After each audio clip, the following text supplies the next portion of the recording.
हम कर रहे हैं व्यक्तित्व की विशेषताएं। ये विशेषताएं जो हमने परिभाषाएं की हैं उनके आधार पर करेंगे। सबसे पहला पॉइंट है गतिशीलता, डायनामिक। व्यक्तित्व स्थिर नहीं रहते हैं। जो व्यक्तित्व होता है बदलता रहता है। व्यक्तित्व अब बदलता कैसे है? हमारी ज़रूरतों के अनुसार, हमारे समाज में रहते हुए हमारे मूल्य, विचार, धारणाएं, आदर्श, इन सब में समय समय पर परिवर्तन होता रहता है। समय समय पर परिवर्तन होता रहता है अर्थात समाज में रहते हुए जैसे जैसे हमारी आवश्यकताएं होती हैं उन्हीं के आधार पर हमारी जो आवश्यकताएं, हमारे विचार, हमारी धारणाएं बदलती रहती हैं। तो इस प्रकार से जब हमारी धारणाएं, विचार बदलेंगे तो ऑब्वियसली हमारा व्यक्तित्व भी परिवर्तित होगा। तो विकास की यह प्रक्रिया होती है जो जन्म से मृत्यु तक चलती रहती है, अर्थात हमारा जो व्यक्तित्व है वो गतिशील है, परिवर्तनशील है। नेक्स्ट कर रहे हैं, सेकंड पॉइंट है इसमें समायोजन की योग्यता। समायोजन की योग्यता, देखो हमने डेफिनेशंस में ऑलमोस्ट यही बात किया था कि जो प्राणी है, व्यक्ति है, उसके अंदर ये सब क्वालिटीज़ होती हैं और ये क्वालिटीज़ उसको क्या करती हैं, उसको समायोजन करना सिखाती हैं। और व्यक्तित्व की ये एक विशेष गुण इसमें होता ही है कि वो उसको समायोजन करना सिखाता है। व्यक्तित्व आंतरिक जीवन तथा बाहरी वातावरण के साथ अपने समायोजन की शक्ति रखता है। अच्छे व्यक्तित्व परिवर्तित वातावरण के साथ शीघ्र ही स्वयं को समायोजित कर लेते हैं। जैसे कि हमने पीछे में क्या किया था, गतिशील, ऐसे फर्स्ट पॉइंट ये किया। तो गतिशील होने के कारण व्यक्तित्व गतिशील है तो हमारे समायोजन करने की जो शक्ति है वो भी गतिशील है। वो भी कभी बढ़ती है, कम होती है, परंतु हम समय के साथ अपने आप को परिवर्तित करना और वातावरण के साथ में समायोजित करना सीख लेते हैं। अगर हम समायोजन नहीं सीख पाते तो हमारा व्यक्तित्व ऑब्वियसली उससे प्रभावित होता है। थर्ड, अनुपम, यूनिक। हम लोग ये जानते हैं कि प्रत्येक व्यक्ति एक दूसरे से भिन्न है। प्रत्येक व्यक्ति की अपनी योग्यताएं होती हैं, अपने उसके गुण होते हैं। तो कोई भी दो व्यक्ति आपस में मिलते नहीं हैं, एक जैसे नहीं होते हैं। अगर वो एक जैसे नहीं है तो उनका व्यक्तित्व भी एक जैसा नहीं है, क्योंकि जो प्रत्येक व्यक्ति है, किसी की रुचि कुछ है, किसी की कुछ है, किसी का व्यवहार कैसा है, किसी का कैसा है, सभी की आदतें अलग हैं एक दूसरे को। तो इसीलिए यूनिकनेस उनमें पाई जाती है। जैसे उनकी आदतें हैं, जैसा सभ्य, वैसी उनमें अनुपम है। तो जो व्यक्तित्व है वो अनुपम होता है। नेक्स्ट है दृढ़ इच्छा शक्ति। अब ये देखो, ये व्यक्तित्व का एक महत्वपूर्ण विशेषता है, दृढ़ इच्छा शक्ति। अब दृढ़ इच्छा शक्ति हमारे पास है, हम लोग ठान लेते हैं कि मुझे ये काम करना है तो वो हम करते हैं और उसके लिए पूर्ण रूपेण हम संघर्ष करते हैं। और संघर्ष करते करते जितना भी धैर्य हमें बनाए रखना पड़ता है हम वो बनाते हैं। और हमारी ये क्षमता हमें कहाँ से आती है? हमारे व्यक्तित्व से आती है। हमारा व्यक्तित्व हमें ऐसी शक्ति प्रदान करता है जिससे कि हम दृढ़ इच्छा शक्ति रखते हैं और प्रत्येक कार्य को करते हैं और जो भी मुश्किल सब आती है उनका हम सामना करते हैं। नेक्स्ट पॉइंट है, फिफ्थ पॉइंट है आत्म चेतनता। अब आत्म चेतनता क्या है? आत्म मतलब स्वयं, चेतनता चेतन होना।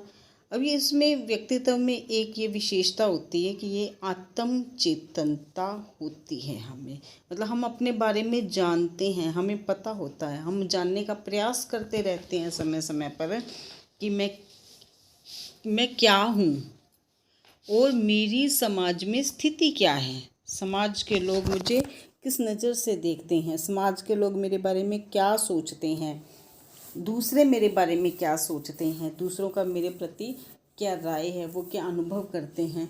तो ये जो प्रश्न है ये हमारे दिमाग में चलते रहते हैं और इन प्रश्नों की हम लोग संतुष्टि भी करते हैं अपने साथियों के साथ में मिलकर, बैठकर, दूसरों के अपने बारे में राय जानकर। तो आत्म चेतनता है वो बनी रहती है, ये व्यक्तित्व की एक विशेषता है। जो नेक्स्ट पॉइंट है समन्वय। अब समन्वय क्या होता है? समन्वय होता है मेल जोल। हार्मनी। तो व्यक्तित्व किसी एक शक्ति का अकेला विकास तो नहीं है। पहले भी हम लोगों ने जब डेफिनेशंस किए थे उसमें किया था कि व्यक्तित्व में कोई एक विशेषता नहीं होती है, इसमें कई विशेषताएं मिलकर व्यक्तित्व बनता है, तो अकेला नहीं है। तो व्यक्तित्व में बहुत सी शक्तियां हैं जो समन्वित होकर कार्य करती हैं। तो इस तरह से जो अनेक तत्वों का व्यक्तित्व समन्वय है। सामाजिकता, सोशेबिलिटी। अब देखो हम लोग क्या है, एक सामाजिक प्राणी हैं। सामाजिक प्राणी होने के नाते सामाजिकता तो हमें होगी। तो सामाजिकता व्यक्तित्व की एक विशेषता है, क्योंकि मनुष्य क्या है, समाज में रहते हुए दूसरों के साथ में व्यवहार करता है, दूसरों के साथ में डीलिंग्स करता है। अब समाज से अलग होकर अगर मैं कहूँ मैं रह सकता हूँ तो ये मेरे लिए संभव नहीं है। तो हम सबको समाज में मिलजुल कर रहना है, और समाज जैसा होगा हमारा व्यक्तित्व वैसा होगा। समाज हमारे व्यक्तित्व को प्रभावित करता है, और सामाजिकता हमारे व्यक्तित्व की एक विशेषता है। निरंतरता, निरंतरता अर्थात निरंतरता बनी रहती है व्यक्तित्व में। अब व्यक्तित्व में विकास है वो निरंतर चलता रहता है, रुकता नहीं है। अभी हमने फर्स्ट पॉइंट में क्या किया था, गतिमान है, ये गतिशील है, ये चलता रहता है, समय परिवर्तित होता रहता है। तो समय परिवर्तन के साथ साथ हमारा जो व्यक्तित्व है वो भी बदलता रहता है। यदि हम स्वयं को नहीं बदलेंगे तो हम नीरस हो जाएंगे, हमारा जीवन क्या स्टिल हो जाएगा, ठहर जाएगा। तो ठहरना तो होता नहीं है ना। हमें क्या है, जैसे जैसे समाज आगे बढ़ेगा वैसे वैसे हमें भी आगे बढ़ना है, हर लिहाज से। भले वो हमारे विचार हैं, भले हमारा रहन सहन है, भले आजीविका कमाने के साधन है, कुछ भी, एनी हाउ सब में हमें निरंतरता बनी रहती है। गैरिसन यहाँ पर कुछ कह रहे हैं, वो कहते हैं कि व्यक्तित्व निरंतर निर्माण की क्रिया में रहता है। निर्माण की क्रिया में मतलब थॉट्स का निर्माण, काम करने का निर्माण, हमारी जो रुचियों का निर्माण, सब निर्माण की क्रियाएं हैं वो हमारे व्यक्तित्व में निरंतर चलती रहती हैं। अब यहाँ मुर्रे भी कुछ कह रहे हैं, वो कहते हैं कि व्यक्तित्व कार्यात्मक रूप एवं शक्तियों की निरंतरता है, जो संगठित प्रक्रिया के रूप में जन्म से मृत्यु तक बहिर्मुखी होकर प्रकट होती हैं। बहिर्मुखी होकर मतलब जो दिखाई भी पड़ती है ना, बहिर्मुखी हैं। व्यक्तित्व कार्यात्मक रूप से मतलब हम काम करते हैं, एवं शक्तियों की निरंतरता, जो हमारे में शक्तियाँ हैं उनकी निरंतरता बनी रहती हैं, और जो संगठित कार्य है जो कि बहिर्मुखी होकर प्रकट भी होता है। ये किसने कहा है, मुर्रे के अनुसार। नेक्स्ट जो पॉइंट है वो है उच्च आकांक्षा, हाई एस्पिरेशंस। जो अच्छे व्यक्तित्व होते हैं ना उनमें हर समय आगे बढ़ने की आकांक्षा बनी रहती है। जिसमें आगे बढ़ने की आकांक्षा बनी रहेगी वो ओबियस ही है, आगे बढ़ेगा, ज़्यादा से ज़्यादा प्रयत्न करेगा, प्रयास करेगा। कई ऐसे लोग भी होते हैं ना जो थोड़े से में संतुष्ट रहते हैं, वो आगे बढ़ने का प्रयास नहीं करते हैं। कुछ एक होते हैं जो उच्च आकांक्षी होते हैं, महत्वाकांक्षी होते हैं, वो आगे बढ़ने का निरंतर प्रयास करते हैं, और उनका जो व्यक्तित्व है उसको उनकी आकांक्षाएं प्रभावित भी करती हैं। तो उच्च आकांक्षा है जो व्यक्तित्व की एक अन्य विशेषता है। उद्देश्य पूर्णता।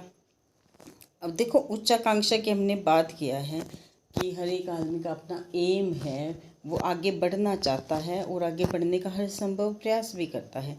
तो उद्देश्य पूर्णता हुई, तो उद्देश्यों को लेकर चलता है, उद्देश्य की पूर्णता में वो व्यस्त रहता है। हर समय वो अपने लक्ष्य को किस प्रकार से पूरा करे, किस प्रकार से प्राप्त करे, इसमें लगा रहता है, और ये अनुमान लगाता रहता है, हाइपोथेसिस अपने बनाता रहता है कि मैं अगर ऐसे करूँगा तो मैं इसको ऐसे अचीव कर सकता हूँ, मैं ये कार्य इस प्रकार से करूँगा तो इसको मैं इस तरह से अचीव कर सकता हूँ।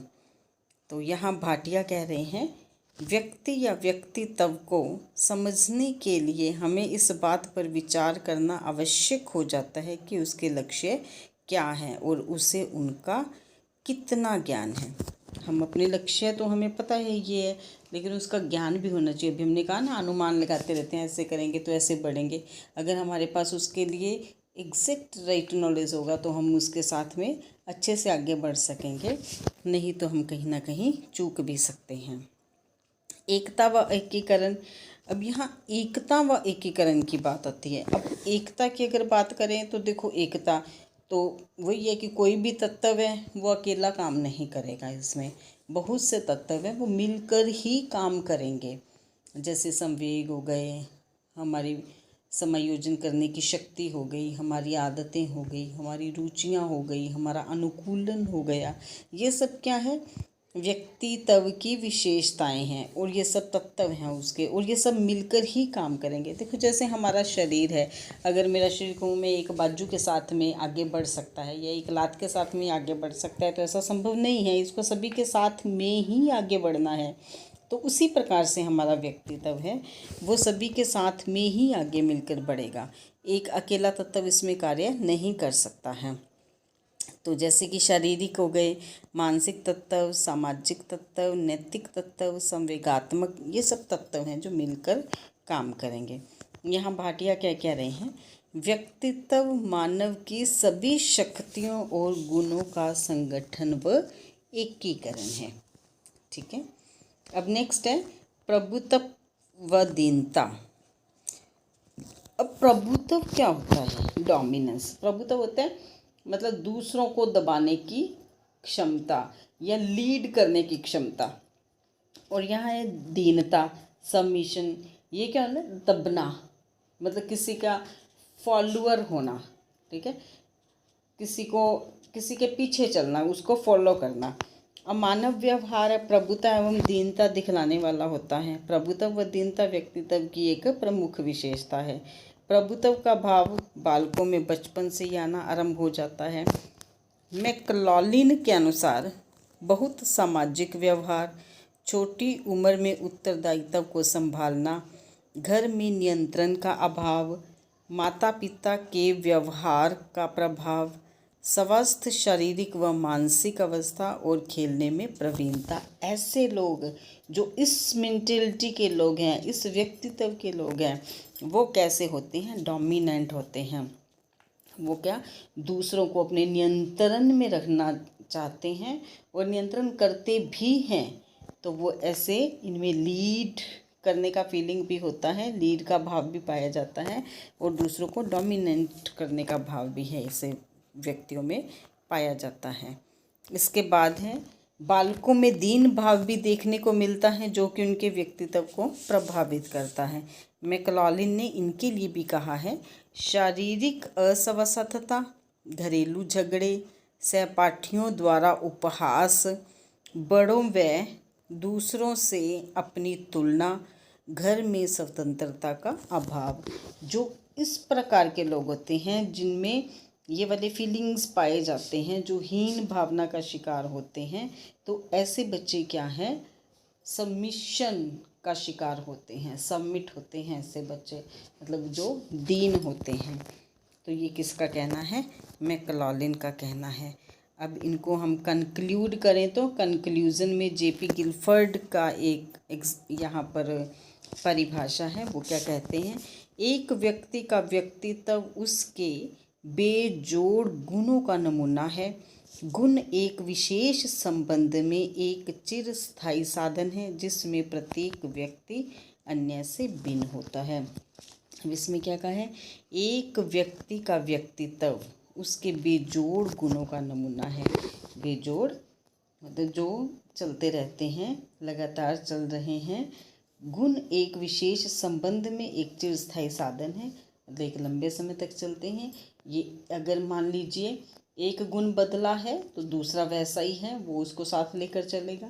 उसके बाद सेकंड वाला गुण वैसा का वैसा है, थर्ड वाला गुण में कोई परिवर्तन होगा तो वो उसको साथ लेकर चलेगा। ठीक है, बेजोड़ गुण है और उसके बाद इनमें निरंतरता बनी रहती है, ये चिरस्थायी है, इसलिए प्रत्येक व्यक्ति अन्य से भिन्न है। इन सभी गुणों की हर एक व्यक्ति के पास अलग अलग क्वालिटी होती है, अलग अलग गुण होते हैं, जिसके चलते प्रत्येक मनुष्य का व्यक्तित्व एक दूसरे से भिन्न होता है। ये वीडियो आपको कैसा लगा लाइक कीजिए, शेयर कीजिए, मैसेज करके ज़रूर बताइए और सब्सक्राइब कीजिए ताकि आपको आगे वाले वीडियोस मिल सकें। आज के लिए धन्यवाद।